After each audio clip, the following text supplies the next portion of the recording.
chrétien est très coupé, et c'est ça qui est tragique, c'est que nous sommes coupés de nos sources, nous sommes coupés de nos racines. Et vous savez, quand un arbre est coupé de ses racines, il ne grandit pas très loin.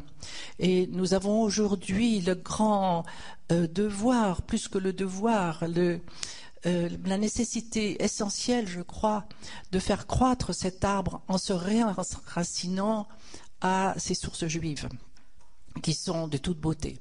Et dans cette mystique juive, j'apprenais, je découvrais, j'étais complètement émerveillée, et au fur et à mesure que j'étais dans cet émerveillement, les évangiles me parlaient beaucoup plus. Car il y a une résonance entre les deux. J'ai même écrit à ce sujet un livre, Résonance biblique.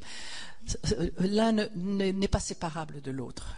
Et c'est vrai que nous avons vraiment aujourd'hui à reconstruire quelque chose, à redonner du sens et à aller plus loin au sens que déjà notre tradition judéo-chrétienne nous donnait. Je crois qu'il y a plusieurs voies pour cela, et certainement le corps, ce sujet qui nous rassemble, est une des voies. Je ne dis bien que ce n'est pas la seule, mais c'est une des voies. Lorsque mon professeur d'hébreu a mis devant mes yeux le dessin que vous voyez ici, qui s'appelle l'arbre des séphirotes, je n'ai aucun souvenir de ce qu'il m'a dit de lui. La seule chose dont je me souviens, mais comme une expérience, comme si elle avait été vécue ce matin même, c'est que je me souviens, j'étais à Paris où j'habitais encore à ce moment-là, et j'étais dans la rue et tout à coup, ce dessin m'est apparu comme supportant le corps du Christ en gloire de nos basiliques romanes ou de nos chapelles orthodoxes. Et je me suis dit, mais lorsque j'ai vu ça, j'ai pas eu de vision, mais une certitude intérieure, voyez-vous, m'est apparue.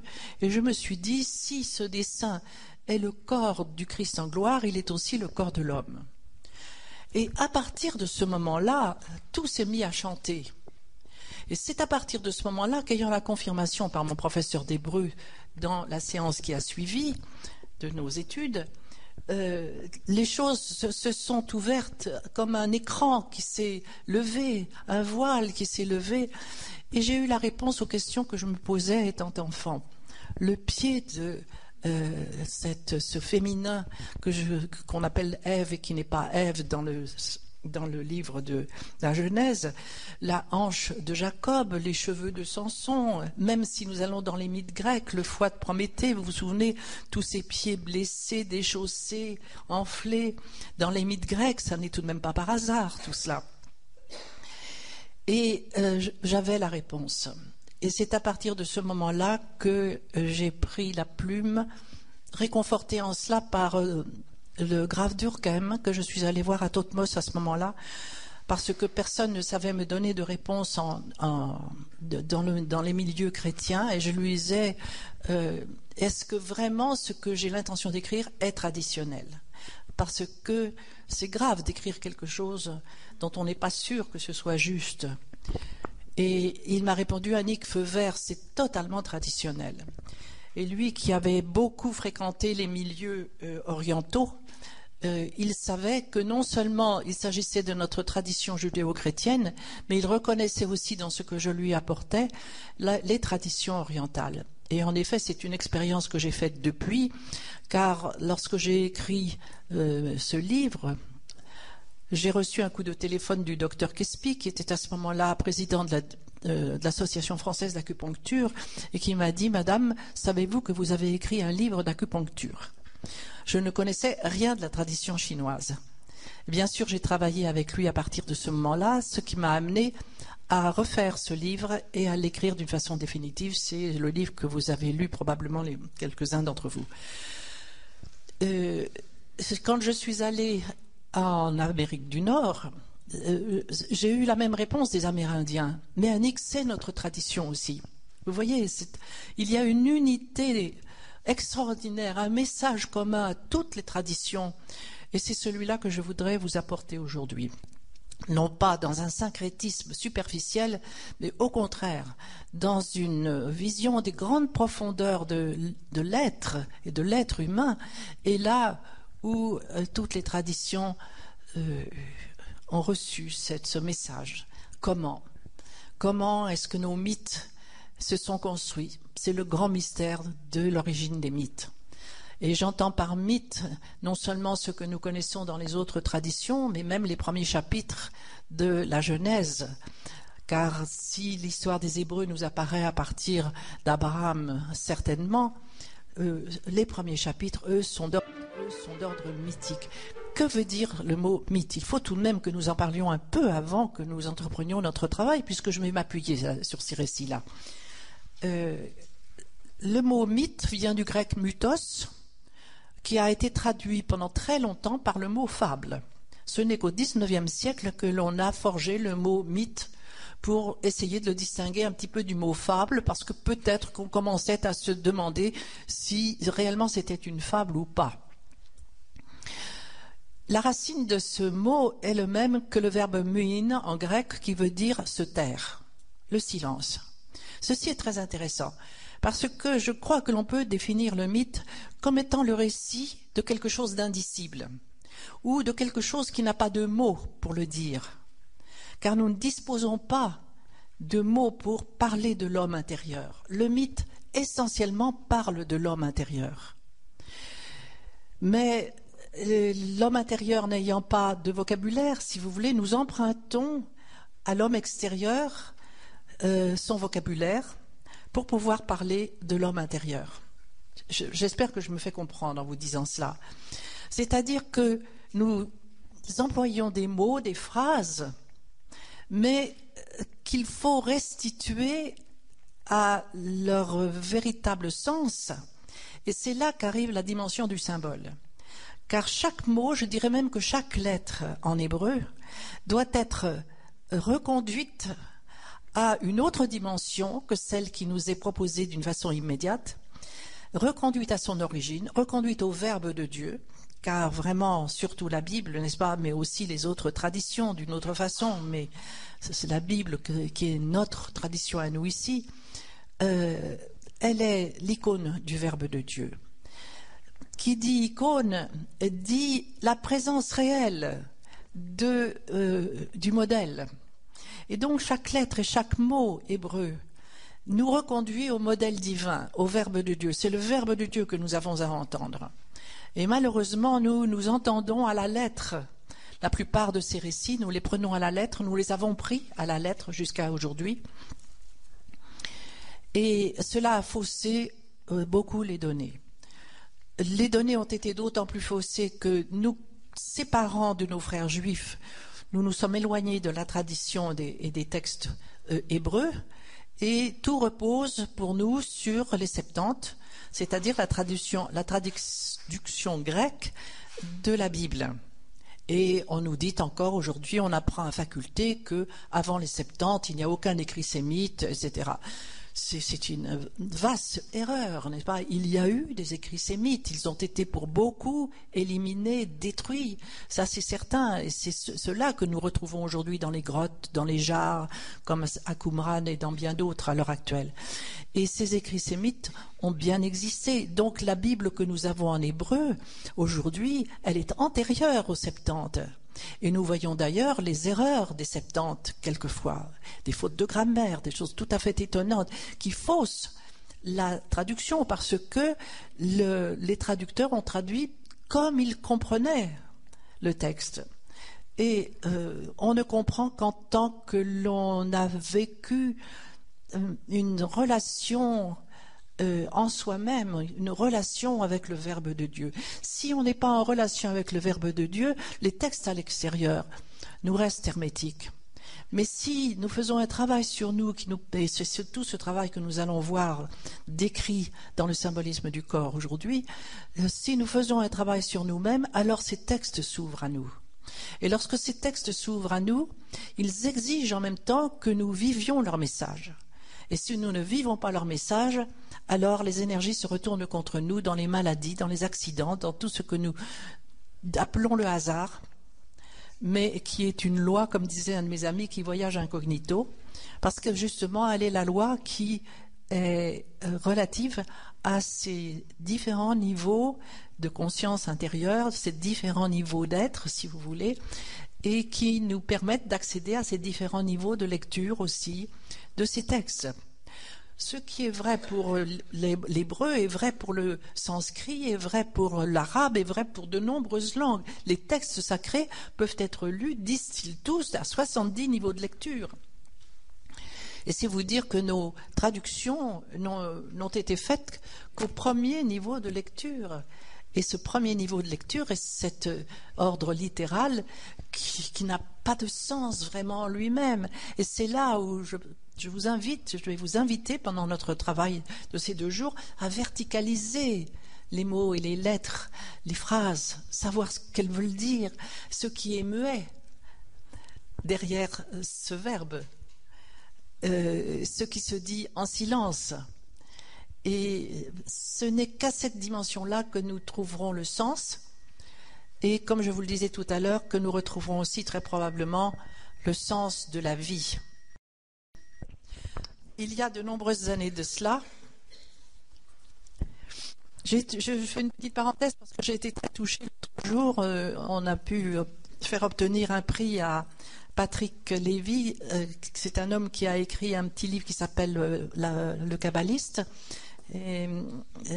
C'est un livre très touchant et cet homme a rencontré sur le pavé de Paris un jour un kabbaliste qui l'a instruit et il a écrit à la suite de ça un livre tout à fait merveilleux, de toute beauté.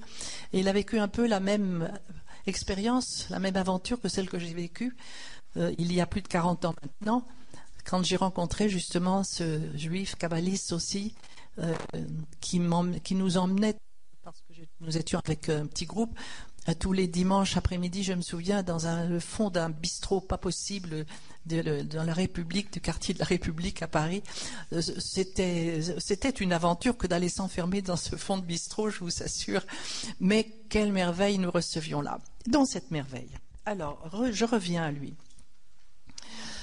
Ce dessin s'appelle l'arbre des séphirotes. Je crois que ce n'est plus un mot nouveau pour vous. Depuis tout de même, de nombreux livres ont été écrits sur ce sujet. L'arbre, une séphira, des séphirotes, une séphira, c'est un récipient, un contenant, et qui reçoit les énergies divines. Ce dessin est celui qui nous a été transmis par Moïse à la suite de l'expérience ineffable qu'il a eue au sommet du Sinaï lorsqu'il a vu le corps divin. Vous allez me dire, qu'est-ce que ça veut dire, le corps divin? C'est aberrant, n'est-ce pas? Non, ce n'est pas aberrant. Le mot corps n'est pas exprimé, d'autant plus qu'il n'a pas de mot pour être dit en hébreu. Ça, je vous expliquerai par la suite. Le mot corps n'existe pas. Mais Moïse a eu l'expérience de la forme divine. Je vous renvoie au chapitre 8 des Nombres, verset 12, et vous verrez que c'est Dieu lui-même qui parle et qui dit à mon serviteur Moïse, je parle bouche à bouche, et lui voit ma forme. C'est un verset de toute beauté, n'est-ce pas? On sent que Moïse a reçu la Torah dans un baiser nuptial, et de verbe à verbe. Et c'est le Verbe de Dieu qu'il a reçu et qu'il a transmis à travers ce que nous connaissons de la Bible. Et en même temps, il a aussi transmis l'expérience visuelle, c'est-à-dire cette forme divine qui s'est présentée à lui. Et c'est cette forme qu'il a essayé de rendre par des dessins, de multiples dessins. Mais vous savez, peut-être quelques-uns d'entre vous ont cette expérience. Quand on a eu une expérience ineffable et qu'on a vu quelque chose, aucun mot, aucun dessin de notre monde ne peut en rendre compte. C'est ce que je vous disais tout à l'heure, justement. Et c'est pourquoi on a recours aux mythes, aux symboles. Et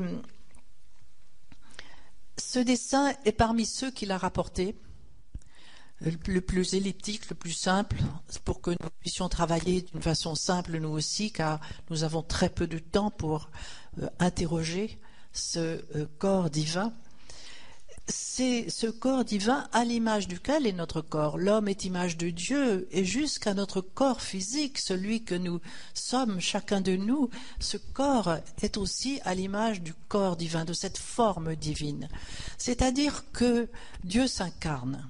Il s'incarne à un moment très précis de l'histoire en la personne du Christ. Pour nous, chrétiens, je pense que la plupart d'entre vous, s'ils ne sont chrétiens, ils sont de toute façon d'origine chrétienne en Occident, donc ces gènes chrétiens les habitent.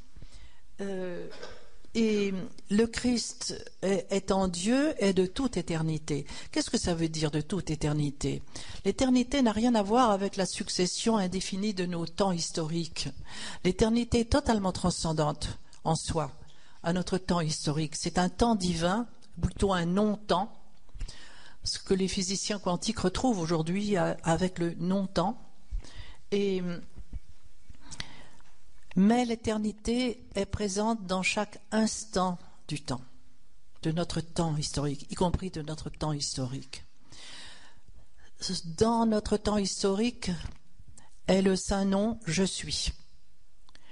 Je suis le présent du verbe être. C'est celui que nous traduisons de l'hébreu Yod He Vav He, des 4 lettres qui le composent. Nos frères juifs ne prononcent jamais le saint nom, ou bien ils épellent les 4 lettres Yod He Vav He, ou bien ils disent Adonai, mon Seigneur, ou Hachem, le nom. Et je respecte leur tradition, je ne prononcerai pas le saint nom, mais ce tétragramme Yod He Vav He est le présent du verbe être je suis. Et je suis, qui tient de l'éternité puisqu'il est Dieu, s'incarne aussi dans chaque instant de notre histoire, dans l'instant. Notre histoire, dans l'instant. Les Grecs avaient encore cette conscience-là de l'instant qui est chronos, n'est-ce pas, qui est vraiment le temps qui se dévore, ou bien kéros. Et c'est le temps verticalisé qui est uni à je suis, qui est uni au ciel, où le ciel et la terre s'embrassent, comme dans le baiser nuptial de Moïse et de Dieu. Et c'est pourquoi si le Christ appartient au temps historique très précis que nous connaissons, il est aussi de toute éternité. Et c'est pourquoi c'est lui que Moïse a vu sur la montagne dans la personne de Yod He Vav He. D'autant plus que le Christ l'affirme, n'est-ce pas, dans les évangiles, l'évangile de Jean, il dira « Avant qu'Abraham fût, je suis ». Vous vous souvenez tout de même de cette phrase tellement importante. Et si vous ne croyez pas que je suis, vous resterez dans votre péché. Enfin, il va le redire très très souvent, affirmer qu'il est le Yod He Vav He de l'Ancien Testament. Donc ce corps est déjà là, cette présence divine incarnée est déjà là. Je pourrais prendre la chose autrement aussi et dire que l'homme est créé de rien. Et ce rien, c'est un petit quelque chose. Et je ne crois pas qu'il faille que nous nous arrêtions à notre concept de rien qui est d'ailleurs inconcevable. Le rien vient d'ailleurs du mot latin res, la chose. Un petit rien, c'est une petite chose. Alors, quelle est cette chose ? Et je disais hier à nos amis avec qui j'avais la grande grâce de dîner que ce qui m'émerveillait en tant que vieille mathématicienne, c'était le nombre zéro. Le nombre zéro n'est pas un nombre. Et pourtant, sur lui reposent toutes les mathématiques. Alors, qu'est-ce que c'est ? C'est un peu comme le rien pour la création, vous voyez ? Alors, qu'est-ce que c'est que ce zéro ? Et je téléphonais un jour à un ami arabe et je lui disais « Malak, dis-moi un petit peu, quelle est la racine du mot zéro ?» Et il me dit « C'est le mot cifre en arabe. » Je lui dis « Ça ne m'intéresse pas. » Alors il me dit « Mais pourquoi m'interroges-tu » Et je lui dis « Parce que moi je vais te proposer une autre étymologie et c'est le mot zera. » Et le mot zera, qui est commun à l'hébreu et à l'arabe, est le mot qui veut dire la semence. Le mot zera, le son A qui est à la fin de ce mot est rendu par une lettre que nous avons perdue dans nos langues européennes et qui est remplacée en translittération par le O, ce qui fait zéro. C'est-à-dire que le zéro est une semence, c'est une semence de mathématiques qui meurt en terre, qui n'est rien, mais sur laquelle reposent toutes les mathématiques. Et toutes les mathématiques vont naître de cette semence. C'est ce qui est aussi pour le rien. Et c'est cette semence divine qui fait le fondement de tout notre être à tous. Le Bereshit,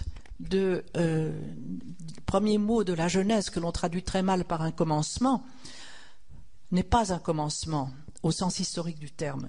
Et c'est là que sont tous les malentendus qui ont pu faire couler tellement d'encre inutile toutes ces dernières années. C'est très bien rendu par le grec ou le latin. In principio, enarché, dans le principe. Et ce principe vous habite et m'habite, n'est-ce pas? Il nous habite tous. Bereshit, nous pouvons aussi l'entendre bar eshit. Un fils, je pose. Et là voilà la semence. La semence, elle est la semence du Fils de Dieu, du Verbe, qui est le principe de tout être. Nous sommes tous ensemencés du Verbe de Dieu. Et c'est aussi dans ce gène, si vous voulez, que est contenue l'image totale qui va se développer dans notre corps. Tout est déjà inscrit dans ce gène qu'est ce fils, un fils, je pose, Bereshit, un fils, je pose. Et même le mot Bereshit, si on prend le mot tout entier, mais on n'a pas le temps d'entrer dans ces détails, tout entier, il veut dire aussi le fils. C'est-à-dire que le Fils est le mot mis en exergue de toute la Bible. Et ce Fils est en nous. Et notre histoire est l'histoire de la croissance du Fils à l'intérieur de nous, dont notre corps est l'image. Et c'est pourquoi cette expérience qu'a eue Moïse est fondamentale. Et elle est en fait le développement du Saint-Nom. Parce que le Saint-Nom, je vais vous l'écrire au tableau, il est « je suis » donc, et il s'écrit comme ceci, Yod, He, Vav, He. J'espère que tout le monde voit, parce que le vert est peut-être un peu pâle, non? Tout le monde voit le tableau? Dans le fond, vous voyez? Vous ne voyez pas très bien. Il n'y a pas quelque chose de plus noir, bleu ou noir, parce que sans ça j'ai du jaune, ça sera encore plus clair. Bon, je continue en attendant. Voilà les 4 lettres hébraïques qui forment le tétragramme Yod, He, Vav, He. Voilà la semence, n'est-ce pas? Elle est là, la semence. Nous sommes tous des Yod et Vav He en devenir, des je suis en devenir.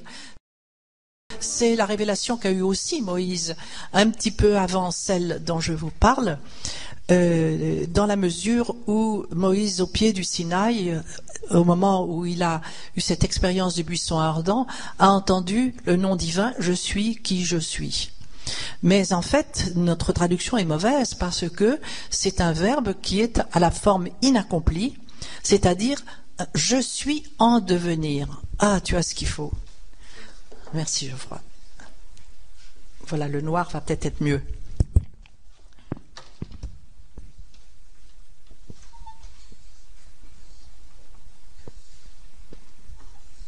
Voilà.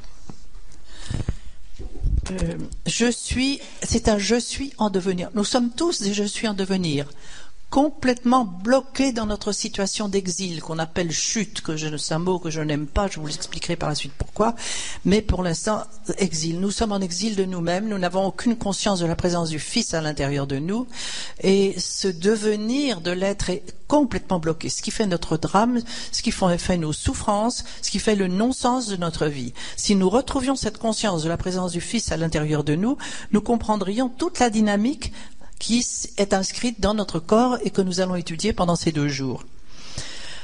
Les Hébreux nous disent, dans le livre du Zohar, que le tétragramme est une épée. Et il dit, à ce moment-là, le livre nous dit, le Yod est le pommeau de l'épée, le Vav est la lame, et les 2 He, les 2 tranchants. Nous avons là l'archétype du dessin que nous allons découvrir ici. Surtout si nous savons que la lettre E que vous voyez ici, qui se répète donc 2 fois, c'est la lettre qui veut dire en hébreu le souffle.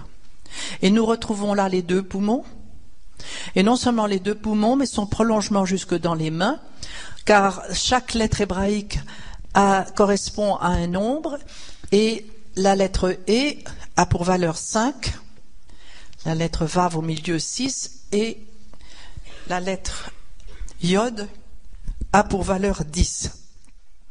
Et ce n'est pas par hasard que nous avons 5 doigts à chaque main, Et nous avons une seconde formation dans situation d'exil pour assurer notre vie animale en exil, tout le monde de la procréation. Mais cette formation va se répéter en bas avec les jambes, les pieds qui vont être ornés eux aussi de 5 doigts. Vous voyez, nous avons vraiment cette double formation en haut et en bas. Et c'est elle qui va être développée dans cet arbre. Le nombre 6, la lettre Vav que vous voyez ici, est la conjonction de coordination et c'est pour ça que 5 et 5, ça fait 10, dans mes mathématiques à moi en tout cas. Et nous avons là une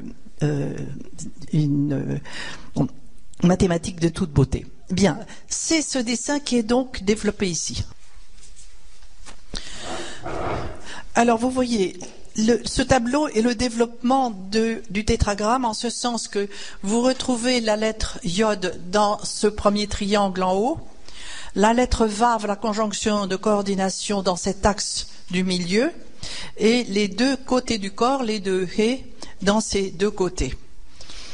Ce qui est frappant, n'est-ce pas, dans ce tableau, vous le voyez bien comme moi, c'est qu'il est construit essentiellement sur 3 triangles, n'est-ce pas? Ce triangle archétypiel en haut, qui se réfléchit une première fois ici, une seconde fois ici.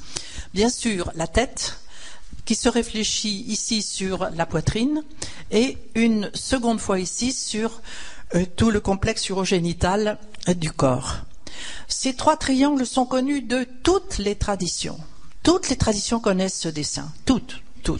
Je vous dis, c'est cela que j'ai retrouvé absolument aussi bien en Chine qu'en Amérique. Et les Chinois appellent ces 3 triangles les champs de cinabre. Je pense qu'il y a parmi vous des acupuncteurs qui connaissent, n'est-ce pas, les champs de cinabre, dont ils disent que ce sont des matrices qui, le cinabre étant une matière qui permet de matricier, si j'emploie ce mot comme Chouraki, de matricier l'être afin qu'il atteigne à l'éternité, retrouve à une dimension d'éternité. Et les Amérindiens appellent ce triangle-là un triangle d'eau, matrice aussi, matrice de feu et la matrice du crâne. Et toutes les traditions connaissent aussi la matrice du crâne. Et donc il s'agit là d'une idée de matrice. Autrement dit, je crois que l'essentiel, étant donné que nous avons vu ensemble qu'il y a un fils en nous à faire croître, un germe de fils à faire croître, comprenons que tout notre corps va être programmé pour la croissance de ce fils. Voilà la loi fondamentale. Notre corps est programmé pour cela. Et c'est justement ignorant ce programme que nous le contournons continuellement. Il ne faut pas nous étonner, évidemment, que nous contractions des maladies, car nous n'obéissons absolument pas à ce programme. Nous ne savons pas du tout ce que notre corps nous dit.